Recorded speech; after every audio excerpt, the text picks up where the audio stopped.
Bonjour tout le monde, je suis Anita Vandenveld, secrétaire parlementaire pour le ministre de la Défense nationale, et je souhaitais vous transmettre un court message avant que vous regardiez la magnifique vidéo qui suit, présentée à l'occasion de la Semaine des vétérans.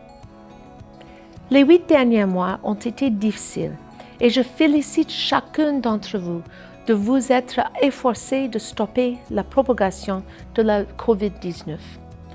Tous les efforts que vous déployez, petits et grands, dans le but d'éliminer le virus, aident notre pays à traverser cette période difficile. Je vous remercie donc pour tout ce que vous faites. Le jour de souvenir est une occasion pour nous de songer à notre histoire, de réfléchir aux valeurs que nos vétérans ont livré combat pour défendre et de nous rappeler ceux et celles qui ont tant sacrifié pour faire du monde un meilleur endroit où vivre.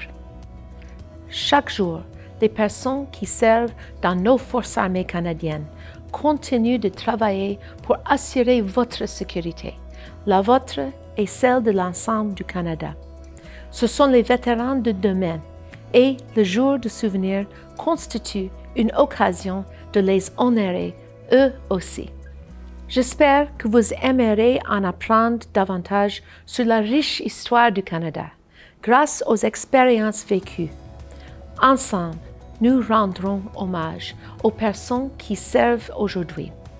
Et nous nous remémorons aussi ceux et celles qui les ont précédés. Merci et bonne écoute.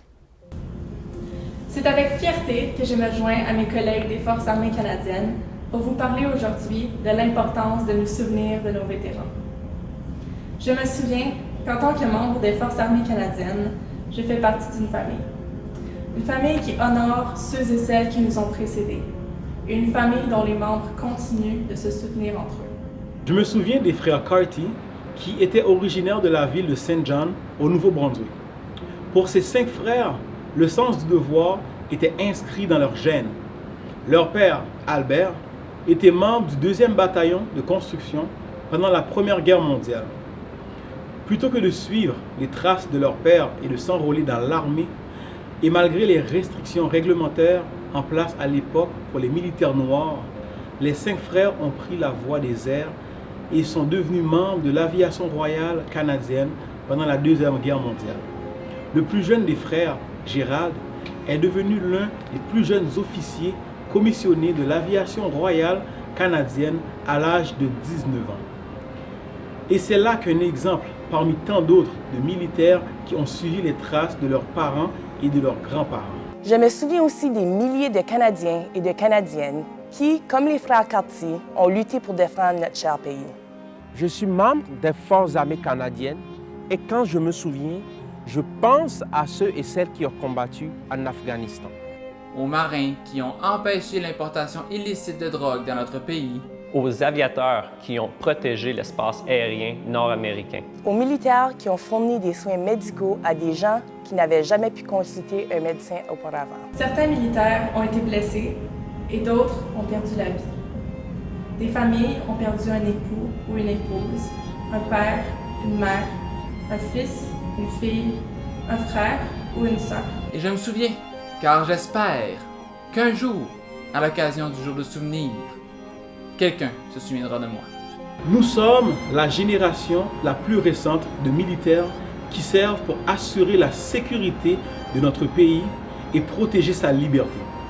Il se pourrait même que vous connaissiez quelqu'un qui fait partie de la famille militaire, des amis ou vous-même avez peut-être des parents ou des grands-parents qui ont lutté ou qui luttent encore pour notre liberté. Le jour du souvenir est l'occasion d'honorer les récits de nos vétérans, les brillantes victoires jusqu'aux défaites démoralisantes. Ce n'est pas tout le monde qui reçoit une médaille en temps de guerre ou qui se taille une place dans les livres d'histoire. Mais chacun des 8 millions d'aviateurs, soldats, marins qui ont répondu à l'appel lors de la Première Guerre mondiale, chacun des 1,1 million de soldats qui ont répondu à l'appel pendant la Deuxième Guerre mondiale, et chacun des dizaines de milliers de militaires qui ont répondu à l'appel durant la guerre de Corée, en Afghanistan ou dans les missions de la paix. Tous et chacun ont une histoire à raconter. Et ces histoires ont tous un thème en commun, la détermination. La détermination d'aller combattre au nom de la paix et de la liberté, malgré les difficultés et les sacrifices personnels. Parce que c'est ce que font les vrais héros. Et on trouve ces héros dans chaque génération. Des héros comme la capitaine Nicolas Goudard. Nicolas n'avait que 26 ans lorsqu'elle a donné sa vie en Afghanistan, en 2006, pour aider à créer un avenir meilleur pour les gens de ce pays. Elle est la première femme fantassin canadienne tuée en combat. Elle a été tuée pendant un échange de tirs quand les forces talibanes ont lancé une attaque contre la ville de Kandahar.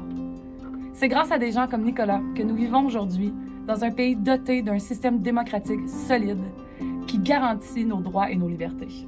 Leur héroïsme permet à la population canadienne de profiter d'un niveau et d'une qualité de vie élevée.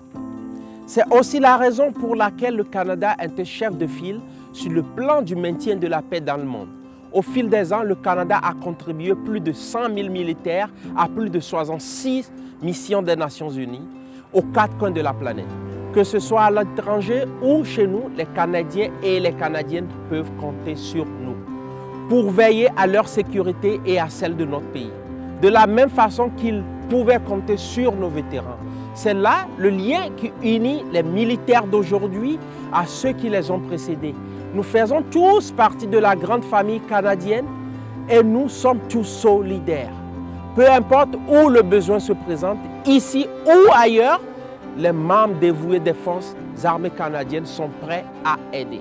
Nous nous souvenons que des guerres sont encore en cours. Et que des gens ont toujours besoin de notre aide. C'est pour ces raisons que je sers mon pays. Et c'est pour ces raisons que je me souviens.